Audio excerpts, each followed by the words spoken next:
ఓం శ్రీకృష్ణ పరబ్రహ్మణే నమః. శ్రీ గురుభ్యో నమః. సాధన రహస్యము. ఏకం సత్విప్రా బహుదా వదంతి. శ్రీ అనుభవానంద గ్రంథమాల సర్వసిద్ధాంత సౌరభాది బహు గ్రంథకర్తలు శ్రీ రామకృష్ణాశ్రమములు, బాపట్ల, భీమునిపట్నం. సంస్థాపకులు పరమహంస పరివ్రాజకాచార్య శ్రీ అనుభవానంద స్వాముల వారు, మాతాజీ త్యాగీశానందపురి వీరికి వ్రాసిన ఆధ్యాత్మిక పత్రములు. 20వ భక్తి యోగం, త్యాగ, ప్రేమలు. కుమారి మాతాజీ, క్రిందటి ఉత్తరంలో భక్తి యోగాన్ని గూర్చి ప్రారంభించాం. ఈ విషయం మన ఉత్తరాల్లో మధ్యలో అనేక పర్యాయాలు వస్తూ ఉన్నప్పటికీ దాన్ని గూర్చి ప్రత్యేకంగా వివరింపవలసిన అవసరం చాలా ఉంది. ఎందుకంటే అసలు మానవుడై పుట్టినవాడల్లా ఈ భక్తిని కలిగినవాడుగానే ముందు ఉంటాడు.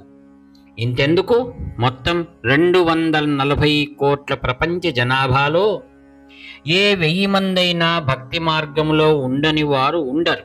అందరికీ సర్వత్రా ఇదే ఉపయోగపడుతూ ఉంటుంది. ఇంతెందుకు, ప్రపంచంలో ఉండే అన్ని మతాలు ఈ భక్తి మార్గానికే చెందినవి అంటే నమ్ము. హిందూ మతంలో 100కి 10 మందైనా ఉండరు జ్ఞాన మార్గం అనే అద్వైత మార్గాన్ని అనుసరించేవారు. జ్ఞానులమని, అద్వైతులమని అనేవాళ్ళు ఒకవేళ ఉండినా వారిలో మనోవాక్కాయ కర్మేణ 1,000,000కి ఒకడుంటాడో ఉండడో. సరి అయిన ఆచరణ అనుభవాలతో కూడిన జ్ఞాని అనేవాడు.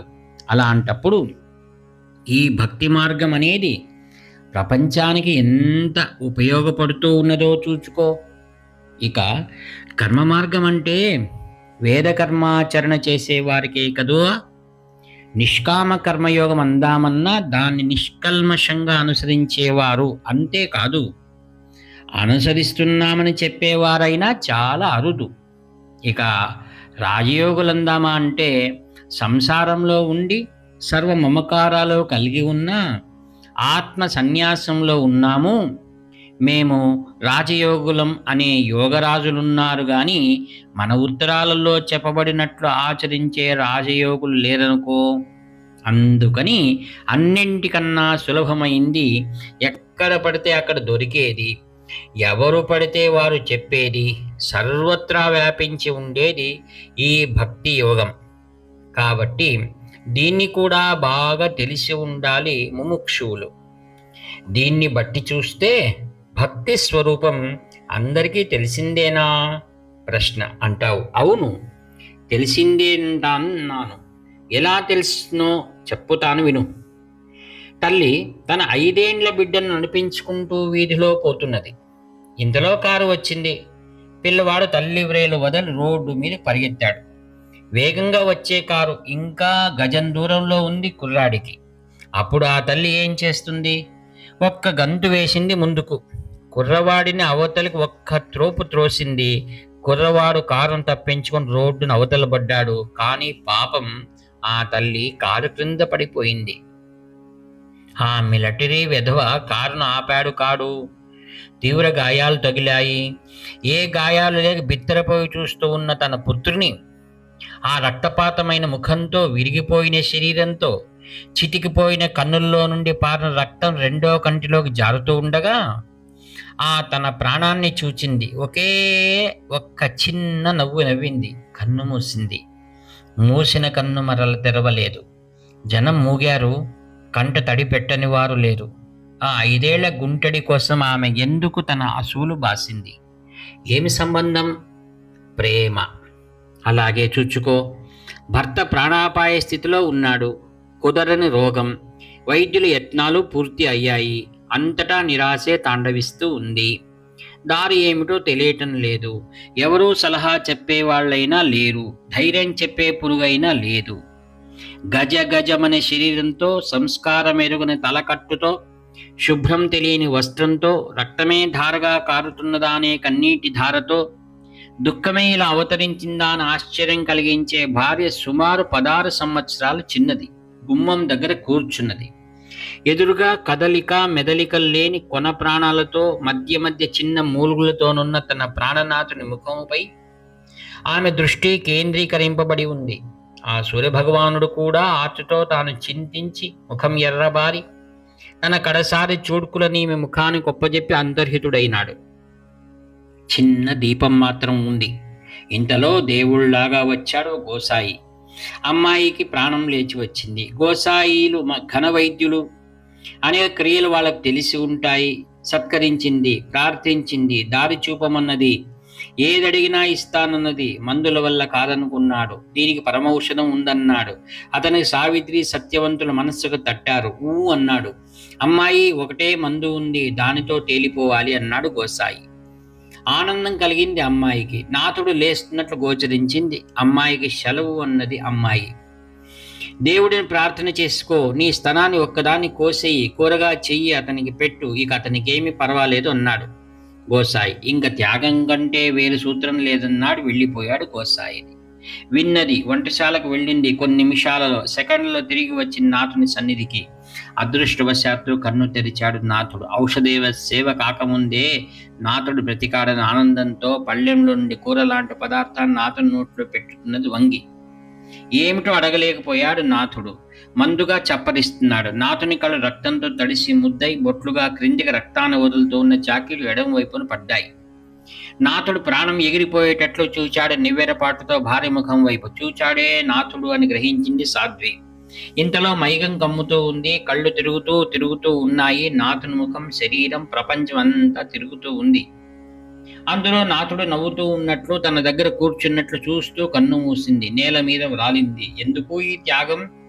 దీనికి సూత్రం ఏమిటి? ప్రేమ, ప్రేమ, ప్రేమ.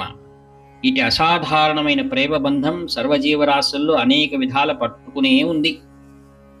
ఈ ప్రేమతత్వం తెలియనట్టి జీవి భువనత్రయంలో వెతికి చూచినా లేడు. తల్లి మీద ప్రేమ, బిడ్డ మీద ప్రేమ, భర్త మీద ప్రేమ, భార్య మీద ప్రేమ, రాజు మీద ప్రేమ, సేవకుడి మీద ప్రేమ, పక్షి మీద ప్రేమ, పశువు మీద ప్రేమ, అన్న మీద ప్రేమ, తమ్ముడి మీద ప్రేమ, ఇలా ఈ ప్రేమ ఎన్ని విధాలుందో తెలపటానికి ఆ బ్రహ్మదేవుడికైనా చెప్పటానికి వీలు కాదనవచ్చు. ఇంతెందుకు, ఈ జగత్తే ప్రేమ స్వరూపం అనవచ్చు. ప్రేమ లేకుండా అసలు ప్రపంచం ఏది? ప్రేమ లేకపోతే ఈ లోకమే లేదు. ఈ ప్రేమనే భక్తి అంటాను. ఈ ప్రేమతత్వాన్ని గ్రహిస్తే భక్తి తత్వాన్ని గ్రహించినట్లు అంటాను. అయితే ప్రేమ లేని వాళ్ళు ఈ లోకంలో లేరు కదా. ఇక అందరూ భక్తి గల వాళ్లే కదా. అప్పుడు అందరినీ భక్తులు అనరేమి, అందరినీ అంటారు అనే సందేహం నీకు కలిగింది. అది కూడా నిజమే. ఇది భక్తే కానీ సక్రమమైన భక్తి మాత్రం కాదు, లేక సంపూర్ణ భక్తి కాదు. ఈ పైన చెప్పబడిన ప్రేమ స్వరూపం కేవలం లౌకికం, ఐహిక వాంఛల కోసం ఉన్నదే కాని విషయవాంఛారహితం కాదు. తన కుర్రాడు చనిపోతాడేమో అను మమకారం చేత తల్లి దూకింది కానీ తానే చచ్చిపోతానేమో అనే భావం ఆ ఉద్రేకంలో తెలియదు. అలాగే భర్త మీద మమకారం చేత ఆ సాధ్వి త్యాగం చేసింది కానీ ఆ త్యాగం తన ప్రాణానికి ముప్పు తెస్తుందని పాపం తెలియదు. ఈ ప్రేమ తన ప్రాణాలకే మోసం అని ముందు తెలిసి ఉంటే త్యాగానికే పూని ఉండరు ఈ తల్లి, ఈ భార్య. అలా కాకుండా ఈ ప్రేమ ఈ ప్రపంచ సుఖదూరమై స్వార్థరహితమై ఒప్పారుతుందో దాన్ని భక్తి అంటారు. ఇలాంటి స్వార్థరహితమైన స్థితిని ఈ ప్రేమ ఎప్పుడు సమీపిస్తూ ఉంటుందో దీన్ని కూడా భక్తి అంటూ ఉంటారు. పతిభక్తి అంటున్నాం, రాజభక్తి అంటున్నాం, దేశభక్తి అంటున్నాం. ఇలా నిర్వచించిన ఈ పలువిధ భక్తులు స్వార్థరహిత భక్తిని సమీపిస్తూ ఉన్న ప్రేమ రూపాలే అన్నమాట. ఈ భక్తికే మరొక విధంగా కూడా నిర్వచనం చేయవచ్చు. మనం పుట్టినప్పటి నుండి ప్రేమతత్వం ఎలా పెరిగిందో చూసుకోవాలి. మొదటి నిర్వచనాన్ని గ్రహించాలంటే మనం తల్లి గర్భంలో పిండ రూపాన ఉన్నప్పుడు ఈ గర్భనరకంలో మరలా ప్రవేశింపజేశావా పరమేశ్వరుడా, దీని నుండి తప్పించు పరమాత్మ అంటూ ఆ పిండ రూపంగా ఉన్న జీవుడు దృష్టులను బుద్ధిని భగవంతునిపైనే ఉంచి అతడినే ప్రేమిస్తూ ప్రస్తుతం తన స్థితికి అలమరుగుతూ ఉంటాడు. అంటే అప్పటి స్థితిలో తన ప్రేమ భగవంతునికే చూపుతాడు. కానీ భూపతనం కాగానే, శిశువు అనబడగానే ఆ దృష్టి పోతుంది. పరమేశ్వరునిపై ప్రసరిస్తూ ఉండే ఆ భక్తి జారిపోతుంది. తల్లిని చూస్తాడు, పూర్వ ప్రేమను ఇటు త్రిప్పుతాడు. తల్లి ద్వారా తండ్రికి కూడా తన ప్రేమను పంచుతాడు. తన ప్రేమను ఇంకా స్నేహితులకు, భార్య బిడ్డలకు, పశుపక్షాదులకు, గృహ క్షేత్రాదులకు విరివిగా పంచేస్తాడు, ఖండిస్తూ. అలా ముక్కలుగా అయిపోయిన ప్రేమ క్రమంగా చాలా సంకుచితమై ఎక్కడా పూర్తి చెందగా ఎటూ కాకుండా ఉంటుంది. అలా కాకుండా ఇలా చిన్న భిన్నాలైపోయిన ఈ ప్రేమ ప్రవాహాన్ని మరలా వెనక్కి పిలవాలి, ఏకం చేయాలి, అంటే పూర్ణం చేయాలి. ఇలా పూర్ణమై సంకుచితత్వం ఏమాత్రం లేకుండా మరలా భగవంతుని మీదకి ప్రసరించటం ఎప్పుడు మొదలు పెట్టుతుందో దాన్ని భక్తి అంటాను నేను. తక్కినవన్నీ భక్తి అనే పేరుతో ఉన్నా అవి భక్తిలో చేరటానికి వీలు లేదంటాను. ఆ పరిపూర్ణ భక్తి వాహిని ముందు ప్రపంచమే లేదు. ఆ ఏకైక స్వరూపుడైన ప్రేమైక కేంద్రమైన భగవంతునిమైన చిత్తం లగ్నమై నిశ్చంచల స్థితిలో నిలిచిపోవాలి. దాన్ని భక్తి అని నిర్వచిస్తాను నేను. నాకు ఈ నిర్వచనమే ఉత్తమంగా తోస్తుంది. ఇప్పుడు భక్తి అంటే కొంతవరకు గ్రహించావనుకుంటాను. సరే, కానీ ఈ భక్తిని పొందే మార్గం ఏమంటావు? ఇక విను. ఇలాంటి నిర్మల భక్తిని పొందాలంటే మరల ఇందాక వివరించిన ప్రేమతత్వానికే వద్దాం. నీ ముందు కొన్ని అణాలు, పైసలు, కానీలు, రూపాయలు, నోట్లు, కాగితాలు 1000 వరకు ఉంచాం. అమ్మాయి, మొగమాటం వద్దు, నీకు కావాల్సిందే తీసుకో, కానీ ఒక్కటి కంటే ఎక్కువ తీసుకోవద్దు అన్నాం. అన్నింటి విలువ నీకు తెలుసు, ఏం చేస్తావు? 1000 రూపాయల కాగితాన్ని తీసుకుంటావు. ఎందుచేత? మిగతా వాటి మీద ద్వేషం నీకు లేదు. మరి దాన్ని ఎందుకు తీసుకున్నావు? వాటికంటే ఇది ఎక్కువ కాబట్టి, అంటే వాటికంటే దీనికి అధిక్యత ఉంది కాబట్టి. ఇలాగే ఒక డబ్బు విషయంలోనే కాదు, ప్రపంచంలో ప్రతి విషయంలోనూ మనం ఒక వస్తువును కానీ మనిషిని కానీ ప్రేమిస్తున్నామంటే దానికి కారణం ఇతరుల మీద ద్వేషం కాక ఆ వస్తువు లేక వ్యక్తి యొక్క ఆధిక్యతయే కారణమని తీరాలి అందరూను. అంటే ఎప్పుడైతే మనకు వస్తువు యొక్క ఆధిక్యత తెలుస్తుందో ఇతర వస్తువులు లెక్క చేయకుండా ఆ వస్తువును ప్రేమిస్తాం, ఆ వస్తువునే స్మరిస్తూ ఉంటాం, దాంతోనే ఎప్పుడూ ఉంటాం. ఇది ప్రేమలో ఉండే రహస్యం. అలాగే భగవంతుడిని మనం ఎప్పుడూ ప్రేమిస్తామనేదే ప్రశ్న. ఎప్పుడైతే మనం భగవంతుని ఇతర పదార్థాల కంటే ఎక్కువ అధికం అని గ్రహిస్తామో, అన్నిటికంటే అతని ఆధిక్యతను ఎప్పుడు తెలుసుకుంటామో అప్పుడు అతడిని మనం ప్రేమిస్తాం. భగవంతుడు కాక ఇతర పదార్థాలు అన్నామే ఏమిటని? సర్వ ప్రపంచము లౌకిక సంబంధంతో కూడుకొని ఉన్న తల్లి, తండ్రి, భార్య, భర్త, బిడ్డ, గొడ్డు, ధనం, ధాన్యం, ఇలా ప్రపంచంలో మనకు అనుభవంలో ఉన్న సర్వము ఈ ఇతర పదార్థాల్లో వచ్చేస్తుంది. అంటే ఏమైంది అన్నమాట? నీ తల్లిని కంటే, నీ తండ్రిని కంటే, నీ భార్యని కంటే, నీ భర్తని కంటే, ఇలాంటి అన్ని ప్రాపంచిక సంబంధాల కంటే ఆ భగవంతుడు చాలా అధికుడని నీవు ఎప్పుడు గ్రహిస్తావో అప్పుడు ఎవరూ చెప్పకుండానే నీవు భగవంతుని నీవు ప్రేమిస్తావు. అలా నీవు గ్రహించినంతకాలం ఎవరు బోధించినా, ఎన్ని గ్రంథాలు చదివినా, ఎన్ని జపాలు తపాలు చేసినా నీకు ఆ భగవంతుని మీద ఇంకా ప్రేమ జనించలేదనే గ్రహించాలి. అంటే ఇంకా అతని మీద భక్తి కుదరలేదన్నమాట. భగవంతుని ఆధిక్యత ఎప్పుడు గ్రహిస్తాం? ఈ అన్నింటికంటే అనేది మరొక ప్రశ్న. దీన్ని గ్రహించడానికి చాలా తెలివితేటలు ఉండాలి, గొప్ప ప్రజ్ఞ ఉండాలి. అంటే చదువు కాదు. చదువు వల్ల బుద్ధి వికాసం కాకపోవచ్చు. పెద్ద పండితుడనబడేవాడు ఈ గొప్ప మూర్ఖుడులాగా, హృదయం లేని రక్కసుడులాగా ప్రవర్తిస్తుండే ఘట్టాలు ఎన్నో ఉన్నాయి. కానీ ప్రజ్ఞ ఉన్న చోట ఈ చదువు ఉండవలనని నియమం లేదు. ప్రజ్ఞ బుద్ధి వికాసాన్ని తెలుపుతుంది. అసలు ఆధ్యాత్మిక పరిణామం అంటే చదువులో లేదు, బుద్ధి యొక్క పరిణామం మీద ఆధారపడి ఉంటుందని ఇదివరకే చెప్పాను. మన శారదమ్మకు చేవరాలు చేయాలంటే తెలుసునా? ఆమె ఆధ్యాత్మిక శిఖరాన్ని అధిరోహించలేదు. నందనారు ఏ పరీక్షలు పాస్ అయినాడు, కన్నప్ప ఏ కావ్యాలు చదివాడు, మన అద్భుతానందుడు ఏ భాష్యాలు చదివి ఆ నిరుపమాన స్థితికి వచ్చాడు. ఇక వివేకానందుడి విషయం అంటావా? ఆయనదంతా ప్రత్యేకం. అందుకని ఆ భగవంతుని ఆధిక్యత గ్రహించడానికి చదువులు పాండిత్యాలు కాక కేవలం బుద్ధి వికాసం ఉండాలి. అది ఎలాగంటే విను. ముందు వ్రాయబోయే సాధన చతుష్టయ సంపత్తిలో ఈ విషయం ఇంకా విపులం చేస్తాను. దానిలో మొదటిది వివేకం అన్నారు. దాన్నే నిత్యానిత్య వస్తు వివేకం అన్నారు. అంటే మనం చూస్తుండే వాటిల్లో, అనుభవిస్తూ ఉన్న వాటిల్లో ఏది శాశ్వతమనే విమర్శ. ముందు వ్రాయబోయే సాధన చతుష్టయ సంపత్తిలో ఈ విషయం ఇంకా విపులం చేస్తాను. దానిలో మొదటిది వివేకం అన్నారు. దాన్నే నిత్యానిత్య వస్తు వివేకం అన్నారు. అంటే మనం చూస్తుండే వాటిల్లో, అనుభవిస్తూ ఉన్న వాటిల్లో ఏది శాశ్వతం అనే విమర్శ, లేక వాటిల్లో ఏది ఎక్కువ కాలం ఉంటుంది అనే ప్రశ్న. దాని తీర్మానం వివేకం అవుతుంది. అంటే ఏ అనుభవం కంటే ఏది అధికం, పోనీ అన్నింటికంటే దేనికి ఆధిక్యత ఉంది అని ప్రశ్నించుకొని, విమర్శించుకొని తీర్మానించుకోవటం వివేకం అంటారు. ఇలా తీవ్ర విమర్శా దృష్టితో ప్రారంభించామంటే ఈ మన అనుభవాలన్నీ చాలా నీచమైనవి, అనిత్యమని, నీటి బుడగల్లాంటివని ఇలా అనేక విధాలు తెలుసుకుంటాం. అంటే భగవంతుని ఆధిక్యతను తెలుసుకోవటానికి ముందే ఈ ప్రపంచం యొక్క హేయత్వాన్ని, క్షణికత్వాన్ని గ్రహించాలి. ఆ తర్వాత గ్రంథాల వల్ల, అనుభవజ్ఞులైన గురువుల వల్ల పరమేశ్వరుని ఆధిక్యత తెలుస్తుంది. అదెల్లాగా అంటావు?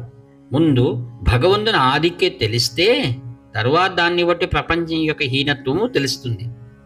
పై కొమ్మ అందకముందే క్రింది కొమ్మ మీద కాలు తీస్తే ఎలాగా అంటావు? ఆధ్యాత్మిక విషయంలో మాత్రం అలా కాదు. లౌకికానికి దైవికానికి తలక్రిందుల బేరం అనుకో. ప్రపంచాన్ని వదులుతాను, ముందు చేయిని అందేవయ్యా ఓ భగవంతుడా అంటాడు జీవుడు. కాదురా అబ్బాయి, ముందు దాన్ని వదిలేయి, దానితో అన్ని సంబంధాలు తెంచేసి అప్పుడు ఒక్క చెయ్యి అందియమటమే కాదు, నేనే ఆ స్వర్గం నుండి దూకి నిన్ను అమాంతంగా ఎత్తుకుపోతానంటాడు భగవంతుడు.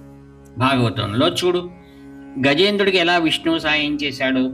నీవే తప్ప ఇతపరం వెరుగ అని 1000 నుండి యుద్ధం చేస్తూ ఉన్నా కాళ్ళు తొండం పైకి ఎత్తేటప్పటికి సిరికేం చెప్పడు అనే పద్యంలోలాగా ఒక్క గంతు వేశాడు. అలాగే ద్రౌపదీ మాన సంరక్షణలోను ఎంతసేపు ఆమె చేతిలో పమిటను పట్టుకున్నదో అంతకాలం శ్రీకృష్ణుడు కదలనే లేదు. సత్యభామతో ఆటలతో సరిపోయింది, కానీ ఎప్పుడు ఆమె 2 చేతులను పైకెత్తి సర్వం భగవదాయత్తం చేసిందో అప్పుడు అక్షయం అన్నాడు శ్రీకృష్ణుడు. ఇలా ఉంటుంది ఈ ఆధ్యాత్మిక లోకంలో న్యాయం. ప్రపంచం మీద కంటే అతని మీద నీకు నమ్మకం, భక్తి ఉన్నట్లు అతని విశదం కావాలి ముందు. తర్వాత అంటే సంవత్సరాలు కానీ, మాసాలు కానీ, రోజులు కానీ దొరలక ముందు, ఆఖరికి సెకండ్లు కూడా జరగక ముందే ఆ ప్రేమ స్వరూపుడైన భగవంతుడు తోడు నీడయ్యే నిలుస్తాడు. ఇది అసలు భక్తిలో ఉండే సూత్రం. ఆ కారణం చేత, వివేకం చేత ముందు ఈ ప్రపంచం యొక్క నశ్వరత్వాన్ని తెలుసుకోవాలి. దానికి అనేక ఉపాయాలున్నాయి, చూసుకో. మన అనుభవాల్లో ఏది శాశ్వతంగా ఉంది, పోనీ శాశ్వతం కాకపోయినా వెంటనే దుఃఖాన్ని కలగజేయంది ఏది? ఆహా, ఎంత ఆహ్లాదకంగా ఉందన్నాం సూర్యాస్తమయాన్ని, వెంటనే చీకట్లు వచ్చి పడ్డాయి. ఎంత సౌందర్యమన్నాం గులాబీ పుష్పాన్ని, పట్టుకోగానే రెక్కలు రాలిపోయాయి. ఎంత రుచిగా ఉంది పదార్థం అన్నాము, చేసినంతసేపు పట్టలేదు తినటానికి. దాని చేత వచ్చే రోగాలతో పీక్కోటానికి ఎన్ని సంవత్సరాలు కావాలో. ఇలాంటివి అనుకో ఈ ప్రాపంచిక అనుభవాలన్నీ. నీకు అనుభవంలో ఉన్నవన్నీ ఇలాగ ఆలోచించుకో. నీకు అనుభవంలో లేని వాటిని అనుభవించే వాళ్ళని విచారించి తెలుసుకో. దాంతో తేలిపోతుంది ఈ ప్రాపంచిక బండారం అంతా. ఈ విధంగా ప్రపంచం యొక్క క్షణికత్వాన్ని నిశ్చయం చేసుకున్నవాడు త్వరగా ఆ భగవంతుడి యొక్క ఆధిక్యతను తెలుసుకుంటాడు. ఈ విధంగా కాక వేరు మార్గం లేనే లేదు. ఇక్కడ ఏ వాదాలు తర్కాలు పనికి రావు. ఈ విధంగా అనుభవం చేతనేమి, తెలివి చేతనేమి ప్రపంచ సుఖాల హేయత్వాన్ని గ్రహించి చెప్పటానికి వీలు లేని అన్ని రెట్లెక్కువ అయిన భగవంతుని ఆధిక్యతను శాస్త్రవాక్యం చేతను, ఆప్త ప్రమాణం చేతను తెలుసుకొని భగవంతుడినే ప్రేమిస్తూ ఆ భగవంతునికి ఇతరమైన ఈ సర్వలోకానుభవాలను దూరం చేయటం ఏది ఉందో దాన్నే భక్తి అంటాను నేను. అలా భక్తి సంపాదించాలంటే చాలా స్థైర్యాలు, గొప్ప త్యాగం, గొప్ప ధీబలం, అనంతమైన సద్గుణాలు అన్నీ ఇముడి ఉంటే గాని సాధ్యం కాదు. ఇట్టి విషయాల్లో తూచి చూస్తే ప్రపంచంలో ఉండే భక్తుల్లో లేక భక్తులు అనబడే వాళ్ళలో ఎందరు సిసలైన భక్తులు తేలుతారో ఆలోచించుకో. ఇప్పటికి భక్తి అనే దాని నిర్వచనం, దాన్ని పొందటానికి మార్గం తెలుసుకున్నావు. ఇక ఇతర విషయాలు తర్వాత వ్రాస్తాను. ఈ దినానికి దీంట్లో విరమిస్తున్నాను. ప్రస్తుతానికి తెలుసుకున్న దాన్ని బాగా చదువుకొని బాగా మననం చేసుకో. తరువాత ఆచరణకు దిగుదువు గాని. అతడే మన దిక్కు, అతడే మన గమ్యం. అనుభవం. తారీఖు 15 ఫిబ్రవరి 1946. హరి ఓం తత్సత్. బ్రహ్మార్పణమస్తు. వ్యాఖ్యాత మీ ప్రియమిత్రుడు నివర్తి నాగభూషణ శర్మ. 7483229249. గ్రంథములు వలసిన వారు శ్రీ అనుభవానంద గ్రంథమాల, బాపట్ల, భీమునిపట్నం. వీరి ద్వారా పొందవచ్చును. హర హర శంకర, జై జై శంకర.